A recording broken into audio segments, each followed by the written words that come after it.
Hi everyone, and welcome to Fan X Fiction. Today we're going to be reading Fate Can Be a Witch by Ginny Rules 27.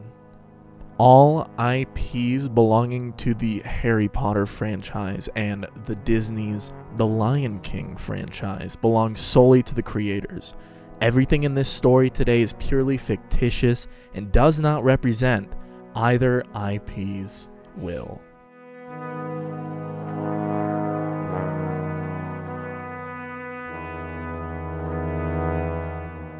What do you think Dumbledore wants? A rattled and slightly spat upon James Potter asked as he looked over his shoulder as he guided his wife and child into the doors of Hogwarts School of Witchcraft and Wizardry. I don't know, James, Lily said, and smiled softly as she noticed her husband's look. She too was nervous about leaving the house at Godric's Hollow, but if Albus had called them, then it must be important. The shame was that they couldn't get a sitter as neither Remus nor Sirius were available. Do you think it has to do with... Not here, James. Lily shushed him and then turned to the gargoyle to give the password. Moon pies. The gargoyle opened and allowed the three Potters to enter the headmaster's office. Once they reached the top of the stairs, James knocked twice on the door. Enter. They heard Dumbledore call from his office, and Lily opened the door as carefully as possible, as to avoid dropping Harry. Dumbledore looked up from the paper he was holding and smiled at the arrival of his two former students and heads. James, Lily. Hello, Professor. Lily smiled back at the elder wizard, happy that he had finally started to refer to them by their first names. How are you today? Just fine, Lily. Dumbledore got up and walked around his desk. Before he could say anything else, the fire in the grate turned green and several members of the Order arrived, pouring into Dumbledore's office. "James!" Sirius exclaimed upon seeing his best friend. "Lilyflower!" You get hexed every time you call her that, you know. Remus said in a bemused fashion as he stepped out of the fire. Trust me. Where's Peter? James asked, worried for his third friend, and ignoring Sirius ducking whatever curse Lily was throwing his way. "His mom's sick," Sirius said, catching the worried tone in James's voice and reassuring his best friend with a smile. "He's in the States taking care of her." Oh. James sighed in relief. He didn't know what he'd do if something had happened to one of his friends. How are you and Marlene doing, Padfoot? James said, his voice gaining somewhat of a teasing tone. "Shy prongs," Sirius muttered, though he still looked happy to see his brother in all but blood. His eyes lit up upon seeing the little boy in Lily's arms. "Hey, Prongslit!" Little Harry giggled and clapped his hands, letting Lily know that her son wanted to be with his godfather. She handed Harry over, and it was a good thing too, as the resulting event that caused her to jump would have ended with her dropping Harry. Fabian and Gideon! Molly Weasley, née Pruitt, shouted at the top of her lungs as her younger twin brothers flinched. She flushed, though, when she realized where she was. Oh, Merlin. Sorry, Professor. It's quite all right, Miss Pruitt. Dumbledore smiled upon seeing more of his former students, or more importantly, his former students were safe and sound. Or is it Mrs. Weasley now? I must admit I haven't been paying attention to the Prophet since Stuart Yaxley became editor-in-chief. It's Weasley, Professor. Arthur smiled as he entered the room and rubbed his wife's protruding stomach. He then waved to the three pranksters, Lily, and little Harry, as the two red-haired parents sat down. "How'd you manage to get to watch the others?"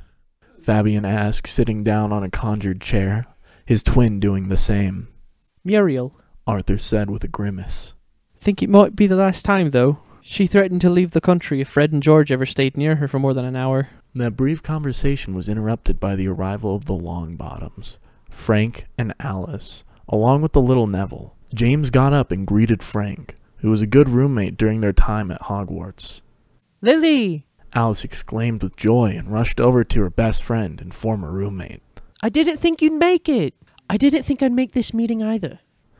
Lily smiled and watched as Dumbledore conjured up a playpen for the two young ones. Lily got up and placed Harry inside the pen and watched as Alice did the same for Neville. Couldn't get a sitter either. All the usual suspects were busy. Alice nodded. Though, I see most of them are here. A loud crash and a beam of light halted all conversations and resulted in Minerva McGonagall rushing in, accompanied by Edgar Bones and Marlene McKinnon. Albus, what happened? McGonagall asked in a worried voice as she drew her wand, ready to fight. Was there an order meeting I was unaware of? Minerva, I think we have bigger problems. Dumbledore stated as he positioned himself to protect the playpen and pointed to the 3 lions that had appeared in the middle of his office. Sarabi, where are we? The male lion asked, having taken no notice of all the extremely worried and shocked humans, and Sarabi set down the cub she was holding to answer. I don't know, dear. Before anyone could react, another flash of light occurred, and when it faded, everyone, both human and feline there, was completely shocked. Get your ass out of my face. An almost clone of James stated as he was rolling on the floor with a lion. A lion who was an almost clone of the male lion who just appeared with Sarabi. Get your face out of my arse! The lion shot back. Clever, Simba. The boy shouted and Sarabi gasped. That one sound resulted in the newcomers becoming aware of their surroundings. Crap. Simba muttered as he looked straight at his long-deceased father for the first time since he was 5. Then he smiled as he looked at his mother, who was younger than he remembered her being. Surely living under Scar wasn't that good. Harry, however, was having other problems. Who are you? James asked, pulling Lily behind him and drawing his wand. Harry put his hands up, not before rolling up his left sleeve to reveal his bare left forearm. No matter how quick his actions were, they weren't quick enough to prevent Simba from realizing the hurt his brother was feeling.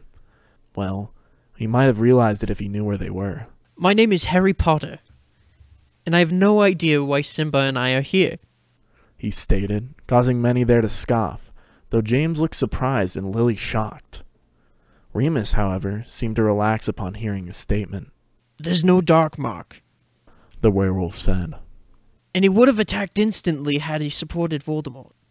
The others were still wary, as they were right to be during this time. As one Alistair Moody would say, constant vigilance. I solemnly swear that I am not a Death Eater. Harry said, and he saw Sirius almost relax at the phrase. After all, none of the Marauders would ever side with that snake freak. Besides, would a Gryffindor ever go dark? Both Simba and Harry knew that answer, but figured it would be better to play to the obvious prejudices that were streaming in that time. Or any time, seeing as they still didn't know the bloody year. Harry? Lily said softly, looking at what appeared to be her baby all grown up. A faint smile graced her lips as she looked over him. You're far too skinny, dear. Mrs. Weasley says the same thing. Harry said with a chuckle, but then stiffened as Lily embraced him in a hug. A hug from his mother that he could remember. Even if he didn't know why he was in the past, he was bloody glad of it. He turned to his father and gave him a very brief, very manly hug, after James got over his shock of seeing his son grown up. Hi, Mr. Weasley. Simba said to Arthur with a smile, not noticing the hurt look gracing his father's features when he ignored him. How's the shed? How'd... Oh, Simba's practically family to you. Harry grinned, holding little Simba with a grin. After getting permission from Sarabi, of course. He may have a saving people thing, but he wasn't stupid. I guess this is you? No, you think? Simba rolled his brown eyes and chuckled as Lily did the same with her emerald ones. It was then that the reason someone had called together this strange party had been revealed. I'm getting sick and tired of those lights, James muttered as yet another beam of light flowed into the room, expanding it to allow for everyone. Surprisingly, 3 adult lions took up a lot of room. Lily was holding a stack of papers with a confused look on her face. The Lion and I by Jenny Rules 27? She asked. It sounds like a story. Well, I've already tried the door and that's locked, Sirius said with a grin. So I guess we're stuck here. We should read that to pass the time. Marlene suggested, stowing her wand for the first time. It might prove interesting. And it might reveal why your future son was brought here, Lils. James coughed but stopped, noticing both Simba and Harry flinch at that. Oh, sorry? James, you know that cough is only for foul toads who work for the ministry. Remus muttered into his friend's ear. You know what that means? James reads first. Remus suggested as they all sat down for those who weren't sitting already. James grumbled but flipped the page to the first chapter. Chapter 1. James read, looking at Lily with a smile on his face. Sure, it might have been weird and a little unnerving, having what appeared to be their grown son, along with 3 lions, show up out of nowhere. But now that he was used to it was pretty wicked. Almost like a giant prank from the universe. Little Harry. Lily smiled over to her 13-month-old son, who was sitting over in the playpen with Neville, before sending another smile to her already grown-up son. Crawled out of the cupboard, nervous that his uncle would hear. Must be playing with his Uncle Padfoot. James chuckled and grinned over to his best mate. Or his Uncle Wormtail, Sirius pointed out. Peter always did like playing with Nymphy when Andy let us come over. It could be his Uncle Mooney. James added on. Mooney could be trying to turn my son into a bookworm. Remus rolled his eyes. He had overheard his aunt and uncle talking about a place called primary school. Dudley... What? The question was so sudden that James almost dropped the papers. Simba looked over to see his brother, a man who had survived the killing curse, look nervous at his mother's reaction. Lily? James asked, unsure of how to proceed. Why would you be dealing with Dudley? Lily asked. The last message I got from Petunia was that we were to stay far away from her and the family. Read, James. Remus urged, trying to prevent an argument. Dudley hated it, which just made Harry even more nervous. If Dudley hated it, what would it be like for him? Never found out. Harry smirked and exchanged looks with Simba. Why? Marlene asked, confused. Harry didn't answer but exchanged another look with his brother. The only good thing was that he learned what his name was. Uncle Vernon started calling him by his real name, his reasoning that it wasn't normal for a boy his age to not know his name. Harry? Simba looked over at his brother in confusion, but Harry just gave his head a shake. But Harry didn't want to go to primary school. He figured it'd be just like number 4 Privet Drive. Lily was officially pissed off, and all who went to school with her knew to get out of her way. Of course, the fact that there were 3 babies in the room, and Lily had no intention of getting mauled by a lioness, curbed her temper rather quickly.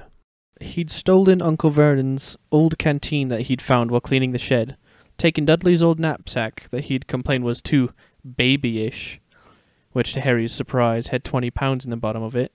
It must have been the pound Dudley would get for school lunch that Petunia would give him, and was ready. Ready for what? Edgar asked. From the sounds of it, you're 5. 5-year-olds can barely dress themselves. That was you, Edgar. Alice snapped, reminding the entire room that she was friends with his sister, and that she was also his god-sister. The Dursleys were asleep, but Aunt Petunia had left the cupboard unlocked after Harry complained of an upset stomach. So that summer wasn't the first time they locked you in, huh? Simba muttered to Harry. Pretty much, yeah. Harry muttered back. She explained to Uncle Vernon that it would be easier for her if she didn't have to clean up any mess the freak made. Once Harry had been sure all 3 of his relatives were asleep, he snuck out with his items. Into the knapsack, he put some of Dudley's treats, cookies mainly, but put in a few apples. Things Uncle Vernon would never miss. Smart. Fabian nodded in approval. Steel will not be missed and you won't have problems. Explains how you got away with so many midnight snack raids. Molly shook her head at her little brothers in amusement. The twins were a handful, but Molly couldn't imagine life without them. He waited until he was outside before filling up the canteen. There was a water fountain at the park near the house, and it would be less likely for his relatives to hear. Harry walked to the park, stopping in the shadows whenever he heard a car. Luckily, it only happened once. People didn't seem to drive a lot at midnight. People don't walk at midnight. James corrected and looked straight at his son. If I didn't think you'd have a really good reason to be doing this, I'd summon one of those light things and tell you off for being up so late. Sure thing, Dad. Harry chuckled, but James couldn't help but smile. Sure, little Harry calling him Dada and Pwongs was nice, but a full-blown dad from his son was fantastic. But Why aren't you living with us? James had to ask. If you're living with these Dursleys, then Lily and I are either on an order mission or we're... Harry cut him off with a look, and James knew right then that moment was the first time he would ever be able to be called Dad by his son.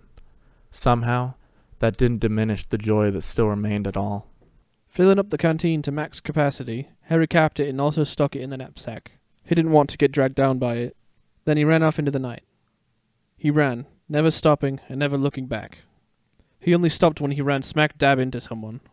It was weird, actually. Harry said with a chuckle.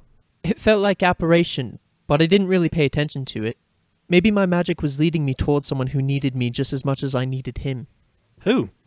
Gideon asked, perplexed. Once again, Harry didn't answer. Sorry, Harry cried, fixing his glasses so that he could see. It's all right, said a slightly sad voice. To Harry's amazement, it belonged to a lion cub. Simba! Harry announced with pride but frowned when Simba only managed a couple of chuckles. Simba, what's wrong? Sarabi asked, but Simba just motioned for James to continue. He wasn't going to go into details at that moment. Looking around, Harry saw that he was nowhere in Surrey that he could recognize, which wasn't saying much as he only got to go to Mrs. Figg's. Don't be scared, the lion cub said at once, seeing the look of fear on Harry's face.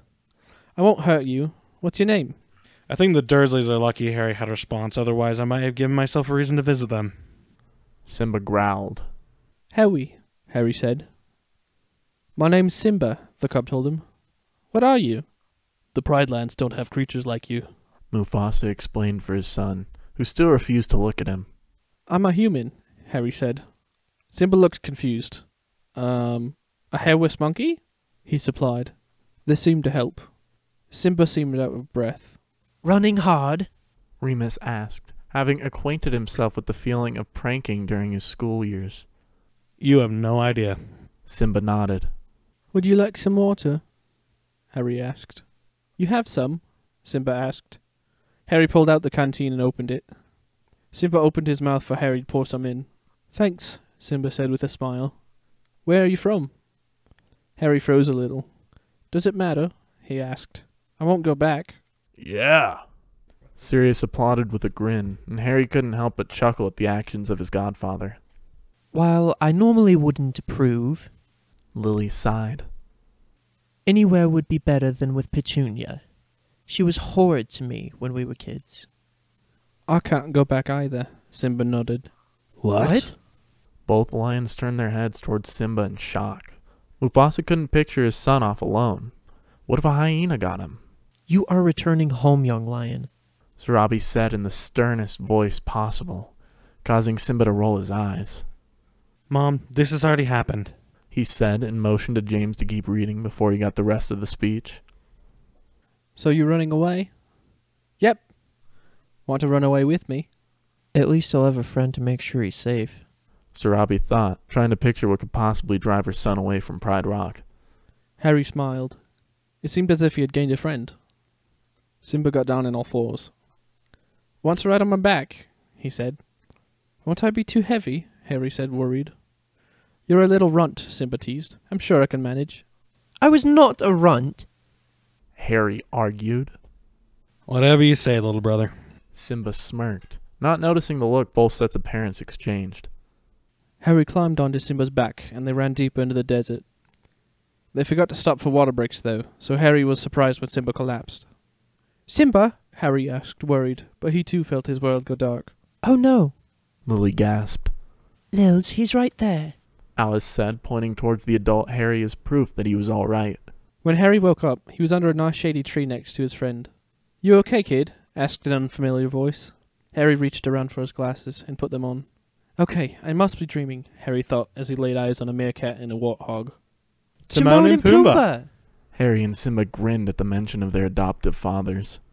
You nearly died, the warthog exclaimed. Lily twitched at that, but didn't exclaim as Alice was still directing her line of sight towards Harry, as proof to prevent a reaction. I saved ya, the meerkat said proudly, and the warthog huffed. Pumbaa helped, a little. Simba came too during the conversation. Hey Simba, Harry smiled. So, where are you from? The meerkat asked. He wouldn't have known even if I told him. Harry chuckled. Does it matter? Simba asked, repeating Harry's earlier words. I can't go back. Harry can't either. So you're both outcasts. That's great, so are we. The meerkat grinned. He's happy about that. Sirius raised an eyebrow. Just like you, Sirius. James smirked at his best friend and brother. What did you do? Pumbaa asked. Harry looked on curious at his new friend. Something terrible, but I don't want to talk about it, Simba said glumly. You know, I never did find out. Harry muttered into Simba's ear. Details when we break. No. Simba muttered back. I'm not spilling until I have to. Fine. Harry sighed. But you know sooner or later I'll find out. What about you, kid? The meerkat asked Harry. Timon, Pumbaa warned. I don't want to talk about it either, Harry said, avoiding Timon's eyes. He didn't want to say that his aunt and uncle didn't want him. He didn't want to say that he was a freak. What? James and Lily hissed through their teeth. Petunia must have known it was accidental magic. She lived with me. Lily began ranting while James just looked furious that his son was living with those cretins. I don't think that anymore. Harry said with a bad poker face. Simba helped me see that when I was about 7. After you levitated Timon and then hid for 2 hours? Simba added on. Bloody hell, you were a fast kid. Came with living with the Dursleys. Harry muttered to Simba. As my good buddy Timon here always says, you gotta put your behind in your past, Pumbaa said proudly. That sounds backwards to me. Arthur said with a frown. That's Pumbaa for you. Simba chuckled.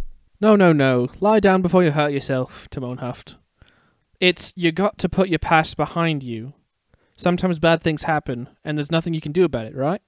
Wrong! When the world turns its back on you, you turn your back on the world. Wow, I forgot all about this. Harry muttered. If you hadn't, we'd have left during your 5th year. Simba muttered back. I still wish that toad had gotten a taste of my claws. You bit her. Harry shot back. I did nothing. That's not what I was taught, Simba said confused. Mufasa grinned a tad. Despite the fact that his son was ignoring him, he was glad that he was able to be a good teacher. Well, maybe you need a new lesson, Timon chuckled. Repeat after me. Hakuna Matata? What? All the adults asked in unison. Hakuna Matata. Harry said simply. Hakuna Matata? Harry asked. Hakuna Matata, Pumbaa said slowly. It means no worries. Timon. Hakuna Matata! What a wonderful phrase! James, why are you singing? Lily asked, slightly worried for her husband's sanity. Just feels like the right thing to do. James shrugged. Besides, Harry and Simba are doing it.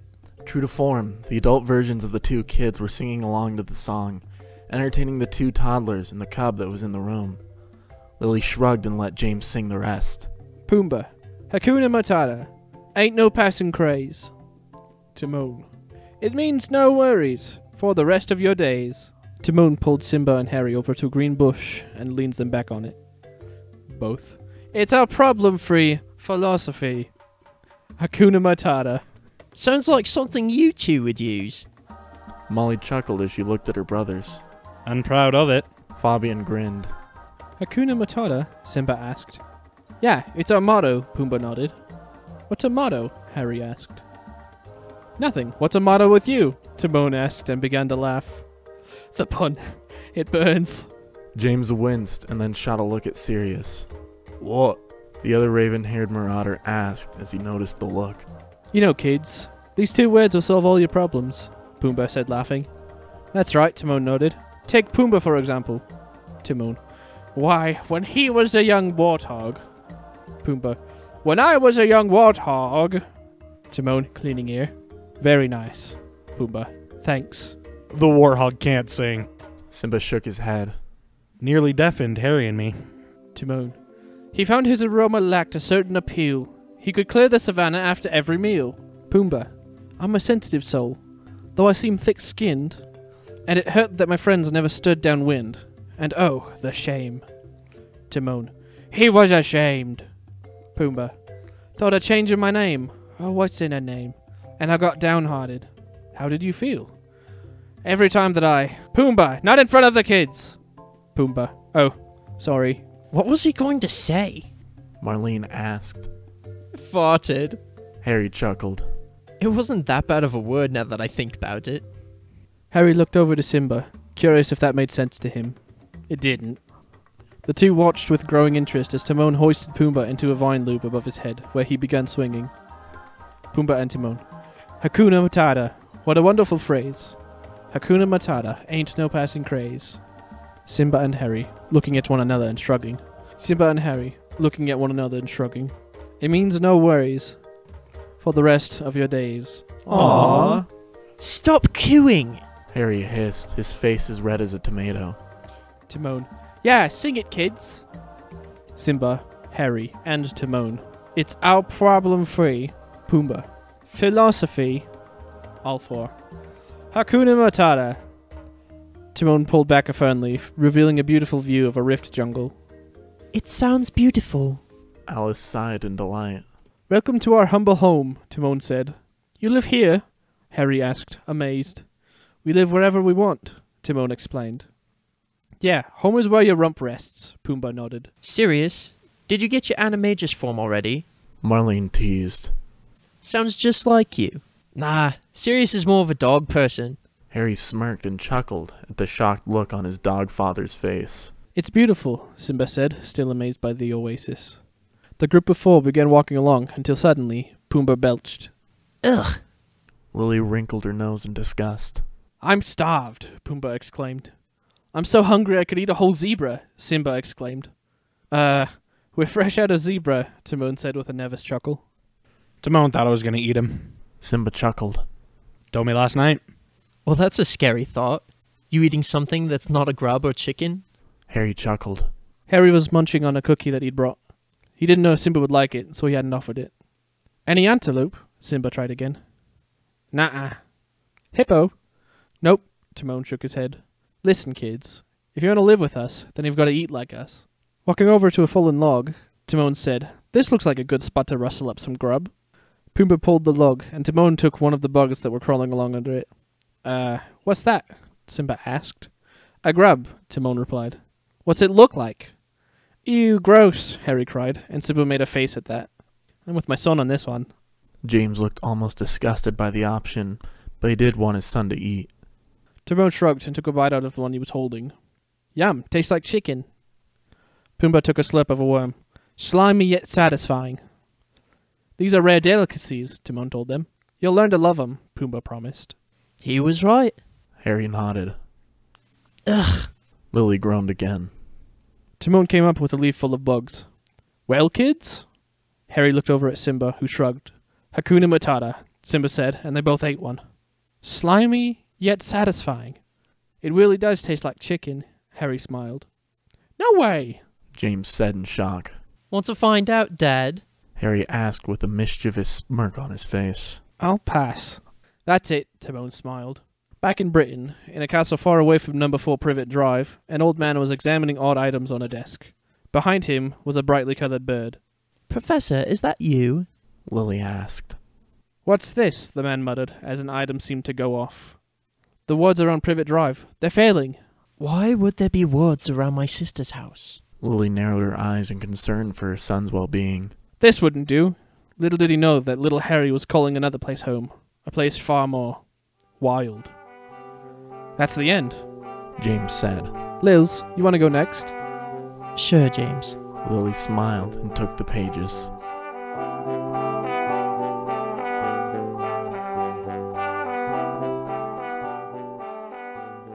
This has been Fate Can Be a Witch by Ginny Rules 27. We hope that you guys enjoyed the video today. Hope you like and subscribe and check us out next week. Thank you all so much for watching. Thank you all so much for listening to a story.